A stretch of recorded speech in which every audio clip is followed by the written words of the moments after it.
Hello students, welcome to class again.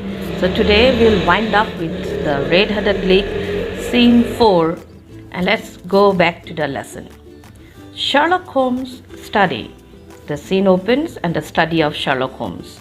Holmes and Watson are sitting in chairs. Now Sherlock Holmes study is nothing but it's a place where a library of books are there, and Sherlock Holmes used to study a lot, because for a detective you need to really be a very good reader and you really need to know about the crimes happening in other places, and then you can relate and you can find out. So Holmes, there was never any red-headed league. The villains wanted Wilson away from the shop for some hours every day. But how could they do it? Clay saw the color of Ross's hair and thought of a red-headed league. So when Wilson went to work in their office every day, they had time to make their tunnel. Very clever. So they were making a tunnel in Wilson's office without his knowledge. And it was done by Clay, Vincent Spaulding. And so John Clay, that is alias John Clay. So it was nothing like any red-headed league, but they created it because they wanted Wilson to be away for some time from his shop so that they can dig the tunnel, and it was a very clever planning. Watson. So Spaulding is John Clay, the notorious thief. When did you first know that? So Spaulding was none but a notorious thief, quite most wanted, John Clay. And Watson was quite confused. That when did you realize that it was him? Holmes, I suspected when Spaulding was happy to work for half wages. Why? I thought. Spaulding often went down to the cellar. What's he doing down there? I thought. Tunnels. Is Spaulding making a tunnel? I thought. To another building? Watson, you saw me hitting the ground with my stick outside the shop. So remember, once Watson was hitting the ground outside the shop, and Watson was not able to understand why he was doing that.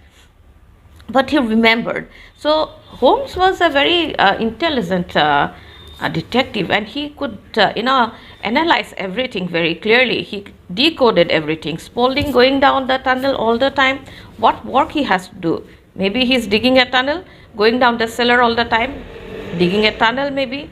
And why is he ready to work for half the wages? Nobody would be ready. So that's doubtful thoughts that came to Holmes' mind. Watson, yes, now I understand. You wanted to know if the cellar was in front of the shop. Holmes, yes, I did. And it wasn't. The cellar was behind the shop. Then I saw the man Spaulding. I recognized him immediately. Did you see the trousers? They were dirty, Watson. Why? Because making a tunnel is dirty work. So when Watson saw Spaulding and he noticed him, observe, because a very good observer he was, he saw that his trousers below were quite, spread with mud. It was dirt, filled up with dirt. And why? But why was it dirty? What work he has to do down there in the cellar of the shop? And when he saw Spaulding, he recognized him very easily. Very clever, Holmes. Then I went into the next street at the back of the shop, and what did I see? The first bank. So when I went to the back of the street, that's why I wanted to go to the back of the street, and behind the shop, I saw the first bank. The bank, yes, of course, Watson said. Why is that young man making a tunnel, I thought, to get into the bank's strong room, of course. So he is making a tunnel to get into the bank's strong room. But why tonight? How did you know? Watson said. Because they closed the offices of the Red-Headed League. So there was an announcement in the newspaper that the Red-Headed League was closed, and that was the day of their day, that when they are going to enter this tunnel, enter that bank behind them, and they're going to loot and rob the money from the strong room. The tunnel must be ready, I thought. And Saturday is a good day because the bank closes on Sunday. Sunday remains closed, and it would have been the thieves enough time to get away. So nobody would know. So Saturday night, if they rob the bank, the next day would be a holiday. So no employees will be coming to the bank. So nobody would know, and by that time, Spaulding and his companions, the robbers, would get enough time to get away from town with the money they looted. Watson, but they didn't get away, Holmes.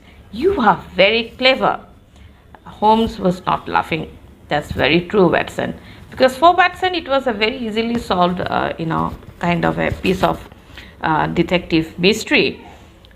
Being a detective of his stature, of his kind, he can do just anything in the click of his finger, because he was indeed a very clever detective. So, children, goodbye. Read the story, and there would be questions after this. Please do write them in your notebook. Thank you and goodbye.